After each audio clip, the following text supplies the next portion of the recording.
Dieu de miséricorde, le sauveur des âmes, nous te remercions. Seigneur Jésus-Christ, tu nous as encore accordé ce moment et nous allons réfléchir par rapport à toi. Nous allons réfléchir par rapport à notre propre vie. Nous allons réfléchir par rapport à toi parce que nous ne te connaissons pas. Et que tu dois te faire connaître à nous. Je dis que nous allons réfléchir par rapport à nous-mêmes. La raison pour laquelle nous ne connaissons pas nous-mêmes. Et que tu dois nous amener à nous connaître nous-mêmes. Seigneur, que cela en soit ainsi. Plonge-nous dans ton sang. Père, que cela en soit ainsi. Au nom puissant de Jésus-Christ. Je salue les frères et sœurs qui nous regardent. Je vous salue tous. Aujourd'hui, j'aimerais que tout le monde entier connaisse le Dieu d'Abraham. Que le monde entier connaisse le Dieu d'Isaac. Que le monde entier connaisse le Dieu de Jacob. Parce que si tu connais Jésus-Christ, tu dois connaître Dieu. Si tu connais Dieu, soi-disant, tu dois aussi connaître Jésus-Christ. C'est Jésus-Christ qui est le sauveur de l'humanité. Et n'importe qui ne connaît pas Jésus-Christ, il serait en vie, mais pourtant il n'est plus homme vivant. Quiconque qui ne connaît pas Jésus-Christ, quiconque qui ne connaît pas Jésus-Christ, il n'est pas vivant. Il n'est pas en vie, il n'est pas parmi les êtres vivants. Maintenant, si tu sais que tu es vivant, que tu ne connais pas Jésus-Christ, que tu n'as pas Jésus-Christ, maintenant cherche Jésus-Christ. Il faut le chercher. Sinon, j'aimerais parler à propos d'une petite chose aujourd'hui. Je peux t'intituler cela aveuglement. Si je dis aveuglement, c'est que je l'ai diminué. J'ai diminué sa densité. Ce que je voudrais dire, j'ai diminué sa puissance. L'aveuglement spirituel.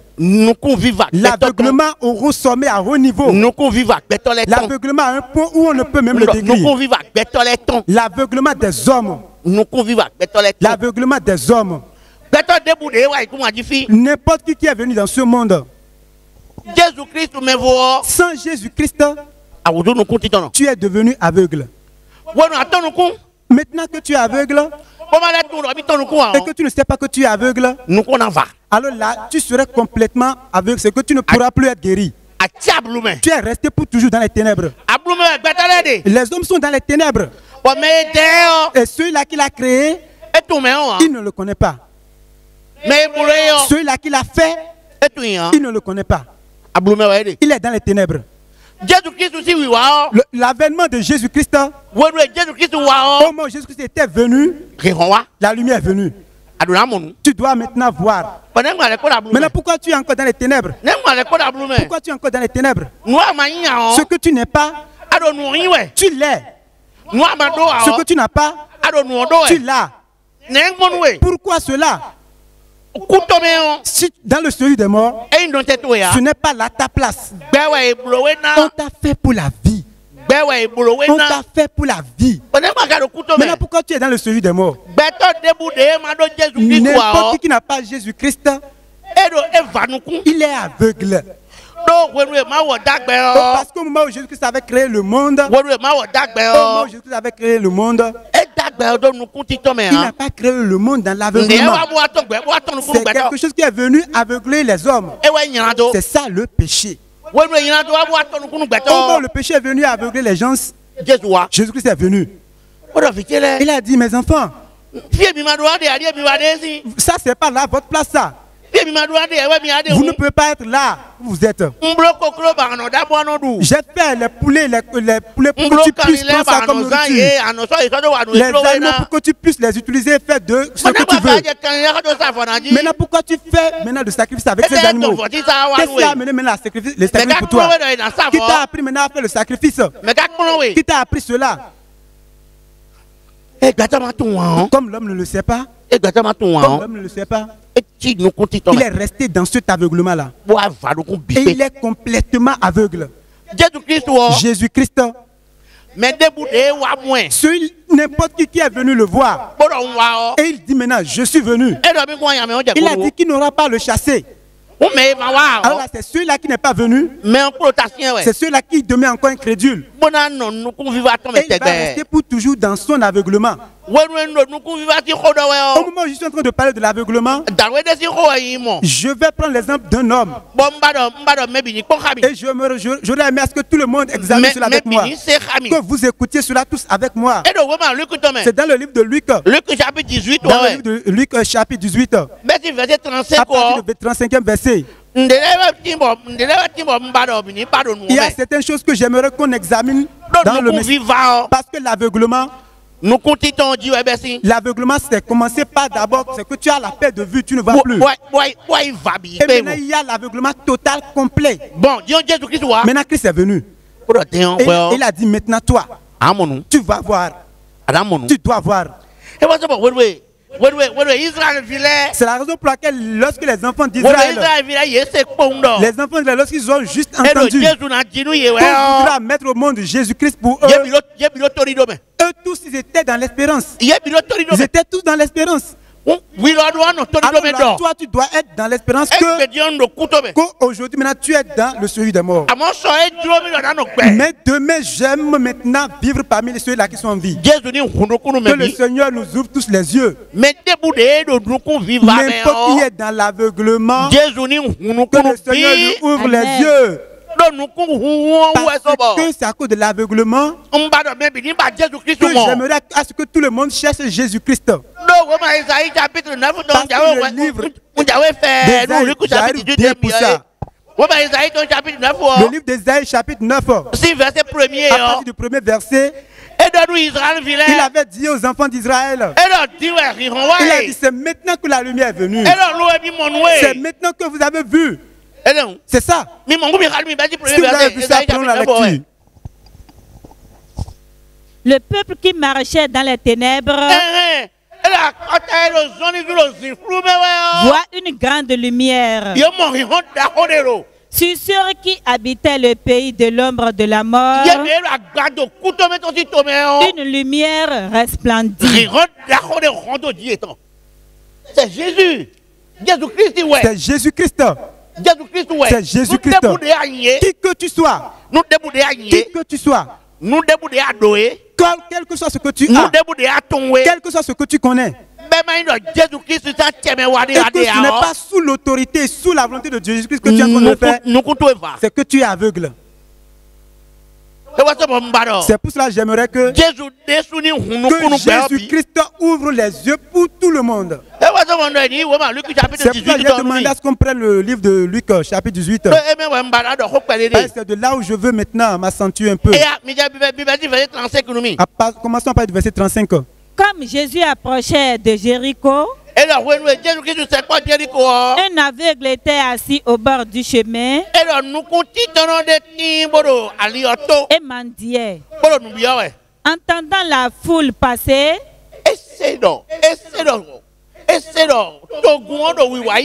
il demanda ce que c'était. On lui dit, c'est Jésus de Nazareth qui passe. Et il cria, Jésus, fils de David,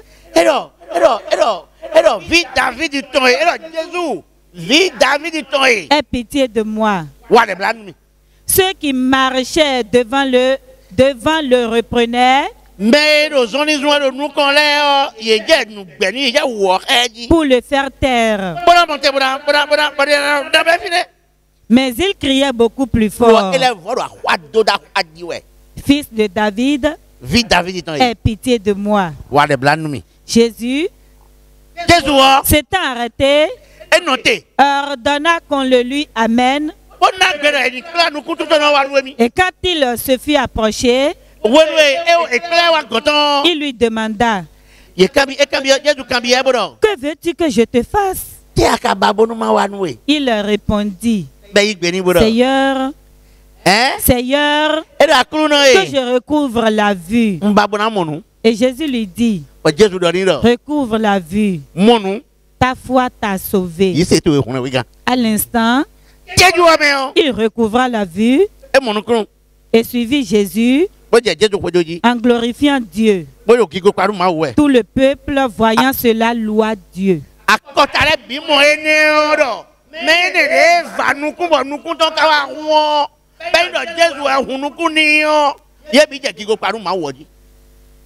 Que cela soit inscrit dans les cœurs. Que le roi des armées inscrive cela dans les cœurs. N'importe qui soit aveugle, qui entend parler de Jésus-Christ, et il a voulu écouter la parole de Jésus-Christ, ils doivent maintenant chercher à voir Jésus-Christ. Ils doivent chercher maintenant à se rendre auprès de Jésus-Christ. Et Jésus-Christ aussi aura voulu à le guérir. Jésus-Christ aussi aura voulu à maintenant l'ouvrir les yeux. C'est pour cela les hommes dans ce monde, comment Jésus-Christ avait créé les hommes. Si nous voyons dans le livre de Genèse chapitre 2, à partir du verset 7, il a dit que Dieu a créé l'homme. Dieu a créé l'homme. Lorsqu'il a créé l'homme, il a regardé, il a observé l'homme.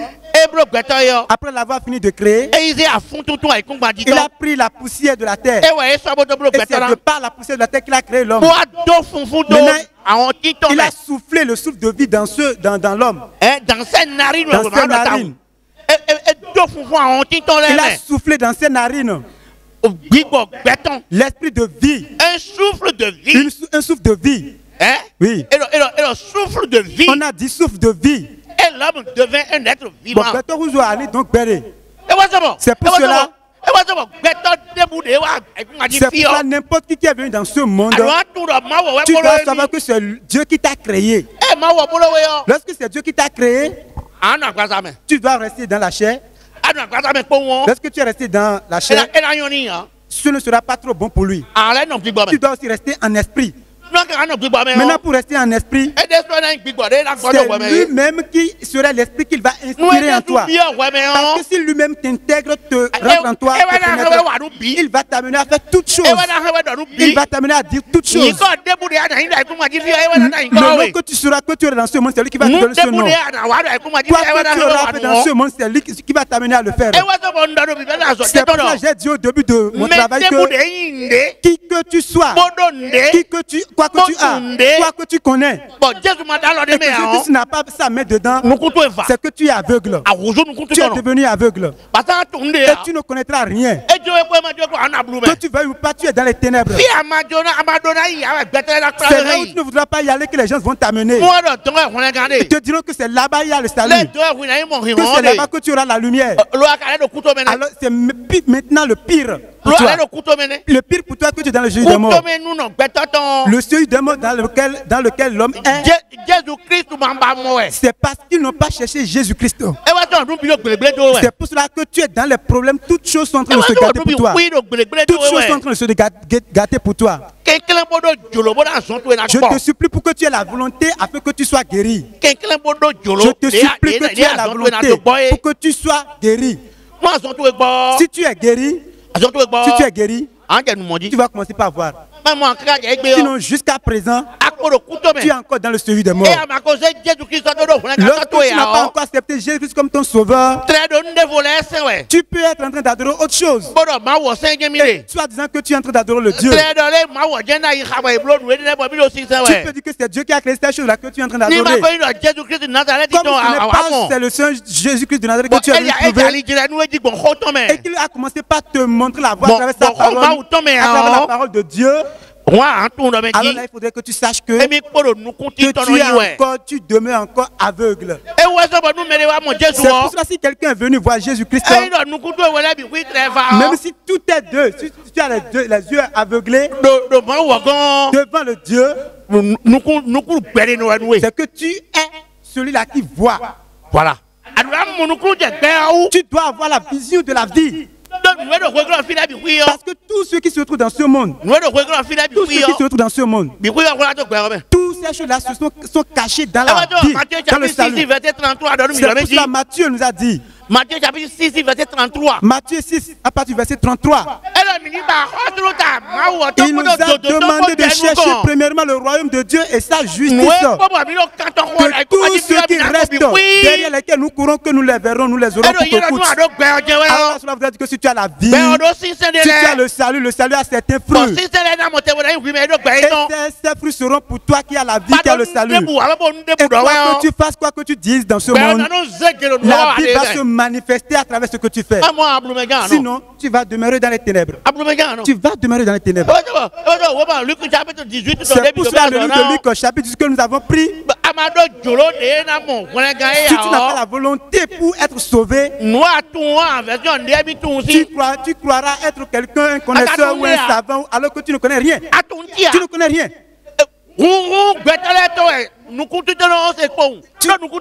Celui-là qui est aveugle ne peut qu'entendre les murmures des gens parce qu'il est aveugle. Il a juste entendu les murmures des gens. Et il a dit qu'est-ce qui se passe. Jésus-Christ de Nazareth est en train de passer. C'est le fils de David qui est de passage. Il a dit Jésus, fils de David, Jésus, fils de David, aie pitié de moi. Cela veut dire qu'il a voulu. Il sait que dans ce monde, il n'y a pas de sauveur excepté Jésus-Christ. Il sait que personne ne peut le guérir excepté Jésus-Christ. Donc, Jésus-Christ a vu son cœur. Et Jésus-Christ a attendu. Il a ordonné à ce qu'on lui conduise, qu'on lui amène. Lorsqu'il a été amené vers Jésus-Christ, il lui a encore posé la question. Qu'est-ce que tu veux que je te fasse? Que veux-tu que je te fasse? Et il a répondu, je veux voir. Je veux voir. Et Jésus-Christ a encore regardé dans son cœur. Et il a vu que il a la foi que seul lui, Jésus-Christ, peut le guérir, peut lui ouvrir les yeux. Lorsqu'il a vu cela auprès de lui, il est guéri, mais sans pour autant savoir qu'il est déjà guéri. Et Jésus lui a dit, tu es déjà guéri. Il a dit, vois. Et il a dit, en cet instant-là, instantanément, il a commencé par voir. C'est comme ça. Et c'est comme ça. C'est pour cela tous les hommes. Si vous ne cherchez pas Jésus-Christ, vous serez en train de faire des choses que vous ne devez pas faire. Tu vas prendre ton argent et faire de n'importe quoi avec. Là où tu ne dois pas t'y rendre, tu t'y rendras. Et lorsque ton ne va encore sonner, tu iras encore en enfer. Alors, nous ne voulons pas qu'aucun homme aille en enfer. Nous ne voulons pas du tout. Mais si vous ne cherchez pas Jésus-Christ, vous irez en enfer coup que coûte.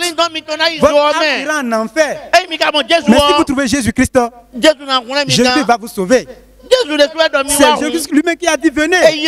Il nous a appelés. Il a dit nous a continué tu connais. Vous qui êtes fatigués, je vais vous donner le repos. Donc c'est ça. Si tu viens trouver Jésus-Christ, Jésus-Christ va te sauver. C'est pour cela. Tous les hommes, cherchez Jésus-Christ. Tous les hommes, cherchez Jésus-Christ. Si vous le cherchez, que vous le trouvez, vous serez heureux. Sinon, vous serez en train de courir et vous n'irez nulle part. Vous n'irez nulle part. Vous n'irez nulle part. Voilà. C'est ça. C'est pour cela. Je suis en train de dire à tout le monde, au monde entier, que seul Jésus-Christ est la lumière du monde. Si tu le trouves, c'est que tu as trouvé la grande lumière. Mais si tu ne vois pas Jésus-Christ, tu iras en enfer. Je suis venu maintenant auprès de mes frères et sœurs en Christ. Les chrétiens, je suis venu maintenant auprès d'eux. Mes frères et sœurs qui sont chrétiens, ne permettez pas que vous y retourniez dans l'aveuglement. Ne permettez pas que vos yeux deviennent encore aveugles. Parce que si tu ne sais pas faire, tu serais auprès de la parole de Dieu. Tu serais auprès de la parole de Dieu. Sans pour autant ne rien connaître. Sans pour autant ne rien connaître. Voyons un serviteur de Dieu. Dans le livre de Deuxième Roi, chapitre 6. Si je suis allé voir la vie de cet homme, vraiment ça me fait mal. Pourtant, il est un serviteur de Dieu. Il est auprès d'un serviteur de Dieu. Il est resté aussi en arrière.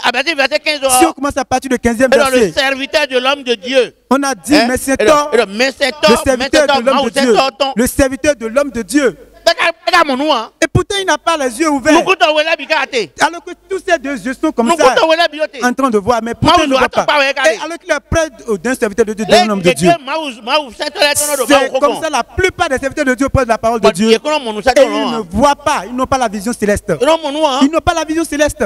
Qu'il est auprès de l'homme de Dieu. Et ce qui se passe, il ne les voit pas du tout. Et c'est son maître qui a dit maintenant à Dieu de lui ouvrir les yeux, d'ouvrir les yeux à son serviteur. Qu'il ouvre les yeux à son serviteur pour qu'il voit ce qui se passe. Avant maintenant qu'il puisse voir et connaître. Mes frères et sœurs, permettons, je vous en prie, prenons sur la parole de Dieu.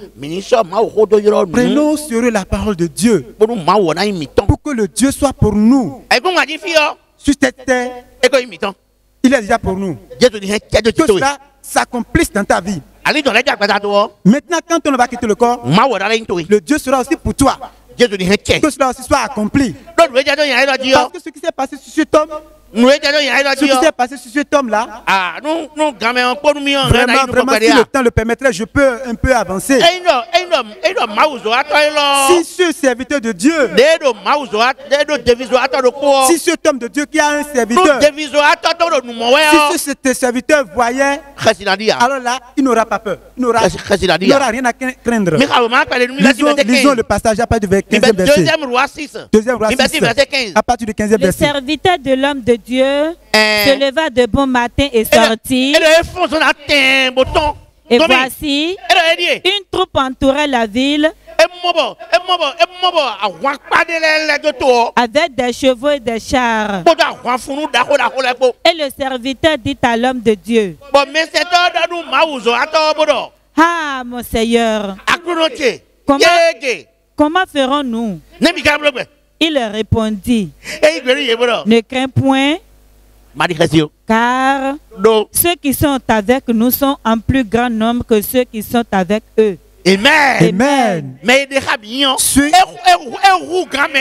qui est avec nous est plus grand que ceux qui sont avec eux. Allons-y. Il pria et dit: Éternel, ouvre ses yeux pour qu'il voie. Et l'Éternel ouvrit. Pourtant, malgré qu'il a les deux yeux ouverts comme ça, il ne voit pas. On a dit maintenant à l'Éternel que de prier pour son serviteur pour qu'il puisse voir. Toi qui demeures encore dans l'aveuglement, je prie en ce moment que le Seigneur t'ouvre les yeux. C'est comme ça. Le serviteur de Dieu, l'homme de Dieu, a prié pour lui. Et l'Éternel ouvrit les yeux du serviteur, qui vit la montagne pleine de chevaux et de chars. Il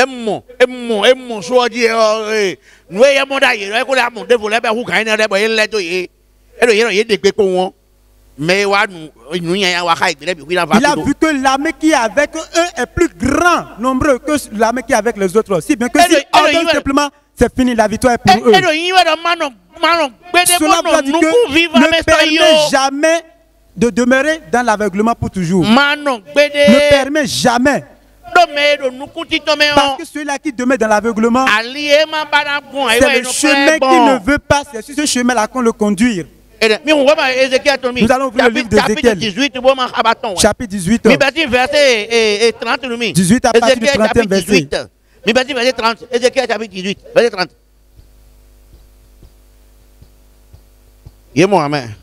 Ézéchiel 18, verset 30. À moi. Verset 30. C'est pourquoi je vous jugerai chacun selon ses voies. Lorsque tu es dans les ténèbres et que tu as fait les choses qui ne sont pas agréables à Dieu et que tu es dans les ténèbres, tu ne peux que agir selon les ténèbres. Si tu es dans les ténèbres, tu ne peux que agir selon les ténèbres. Alors que Dieu dit les œuvres que tu as fait pendant que tu es sur la terre, c'est à part de ces œuvres qu'il va te juger. Maison d'Israël, dit le Seigneur l'Éternel, revenez et détournez-vous de toutes vos transgressions afin que l'iniquité ne cause pas votre ruine. Rejetez loin de vous toutes les transgressions par lesquelles vous avez péché.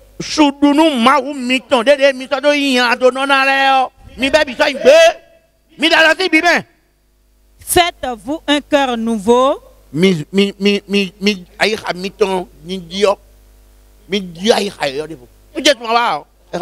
Christ n'est pas venu, le cœur ne peut être changé. Si Christ n'est pas venu, le cœur ne peut être changé. Si Christ n'est pas venu, le cœur ne peut être changé. C'est la raison pour laquelle je vous dire que les hommes qui sont sur cette terre, s'ils n'ont pas cherché Jésus-Christ, ils vont demeurer dans les ténèbres. Ils vont mourir dans les ténèbres. Et ils iront encore en enfer. Et ce serait tellement malheureux, tellement horrible. Ce serait vraiment horrible.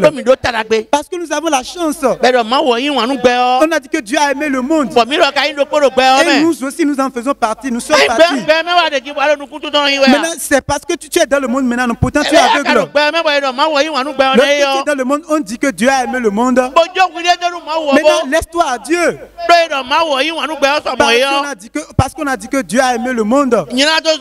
À cause du péché, Dieu ne veut plus maintenant connaître le monde.